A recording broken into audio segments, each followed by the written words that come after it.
everyone, it is Milmo here and I am back for more of this Days Gone By number 1, act number 2. This will be the first 6 stages of this act, and I guess this time I'm going to talk a bit more about the actual act, the game I'm playing rather than other strategics.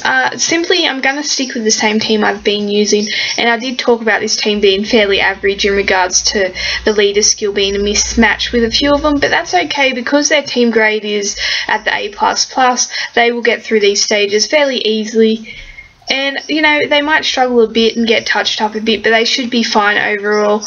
Whether I revive them, I haven't packed any battle items, so hopefully nothing goes horribly wrong and I'm able to get through these stages. Like I said, when it comes to setting up that leader, just make sure you're surrounding them with the right team in accordance to that leader skill. So Molly's all melee, so preferably if it's someone with all melees or ranged or anything like that, or a certain trait, then make sure you pretty much everyone in your party is that trait or is that specific weapon holder, just to make sure you're taking full advantage of that leader skill. Here we've got Maggie and Glenn who are a-okay to that leader skill, and even the ally there, Joshua, is good to it, but the other two on the other far end there, Laurie and Rick, are not, I guess, the best choices when it comes to that leader skill. But at the same time, being that Rick does have a crit leader skill, if anything goes too horribly wrong in the later stages, I'll be able to use his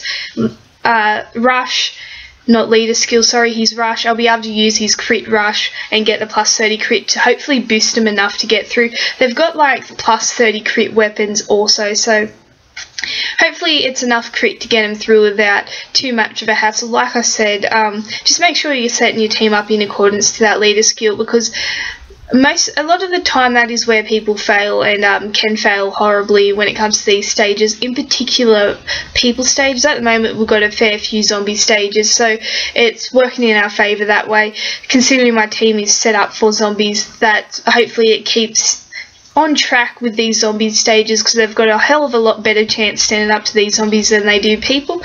And they've flew through the first 2 stages here. Like I said, that leader skill +24 crit, and then yeah, for the majority of my players, and then you add the +30 crit of their weapons. It's doing fairly well so far. Later on I will use that +30 crit rush of Rick's to just boost them, so hopefully get them over the line. Now, in regards to choosing an ally, I always say for zombie stages, try and choose a crit ally if you do have them. It always helps.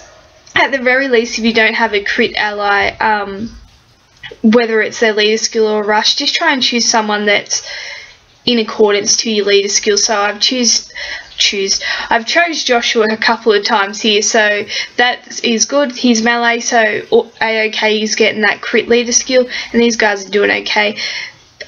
It's really funny in regards to zombies and people. There's always people or players that struggle more with zombies than people, and then there's others that struggle the other way. I don't really struggle with either if I use my top grade teams and all these 5 stars. I don't struggle with either, but when I come down to these lower grade teams, I've noticed of late I'm starting to struggle. I can struggle, depending on how I set my team up, I can struggle with either. So I can have a bit of a struggle with the people stages or the zombie stages, depending on the team I bring in and how I set them up. And that's just one of those things, and I sort of like that challenge. Like I said, if I bring in my top teams, I can just fly through these stages without a hassle and nothing really bothers me or touches me.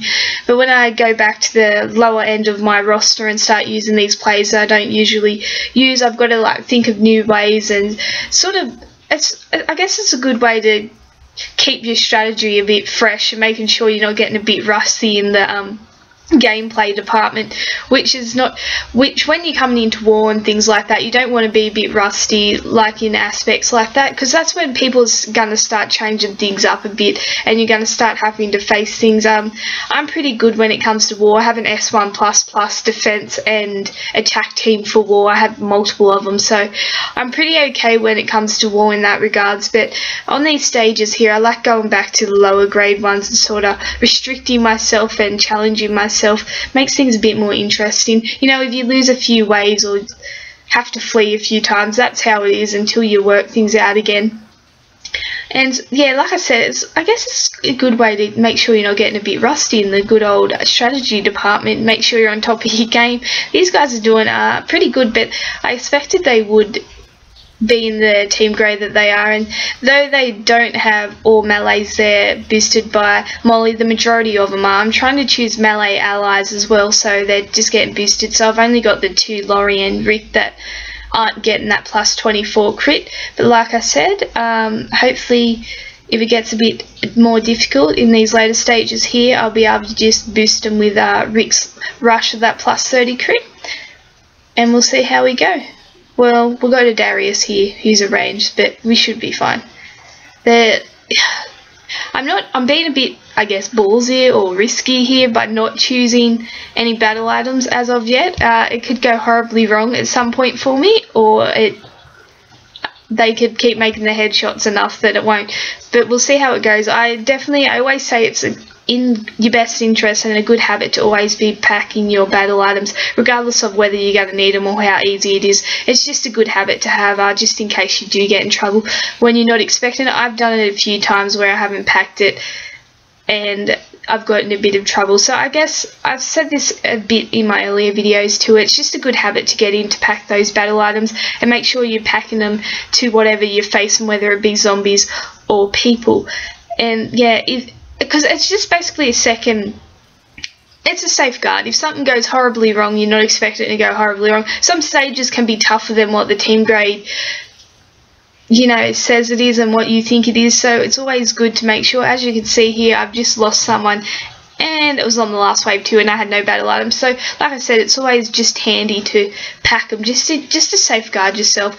It saves you having to waste that world energy again. As you can see, I'm going to have to do another supply depot sell off. My roster is full, and as is my houses and my training grounds, so I'm going to have to start clearing those things out because it gets a bit annoying having to disregard that. And as you can see, good old Scopely tries and sells you another 5 slots for 450. Like, right, thanks. The 135 is good enough for me. But yeah, it's really funny if you remember in the early days when they first brought out these roster upgrades. It was like cheap as chips to buy them, and people were just buying hundreds and hundreds and hundreds of them. And it's sort of, I think he got a bit out of hand for them, and they realised people was taking that advantage. And more than anything, I think they realised there was a bit of more cash to be made, a bit more dollars to be made off this roster slot. It was probably my thinking on the roster upgrade when they first brought it out was probably that they rushed it a bit much, not thinking to themselves how much people would actually take advantage of it or how much it could be worth to them dollars wise, and that's why they revised it. That's why they refunded everyone and they revised it this way. So that honestly, you can't say it was anything more than stupidity to bring it out the way it was brought out, but then, they finally smartened up and realised, oh, there's some dollars to be made in this and things like that, and they've probably done it well. They've done it well. Could have maybe saved themselves the trouble in the first place by not trying to rush it out, but in the end, 450 coins for one slot. I think in Australian dollars that's about, I think it's about $15 or something. No, $13. It's around that $10 plus mark in regards to the coins to getting that 5 extra slots. So, that's some money to be made there for them, which is what they're all about. We've seen that in numerous aspects of this game. That's what they're all about. So, nothing new there. Hopefully you enjoyed that. Bye.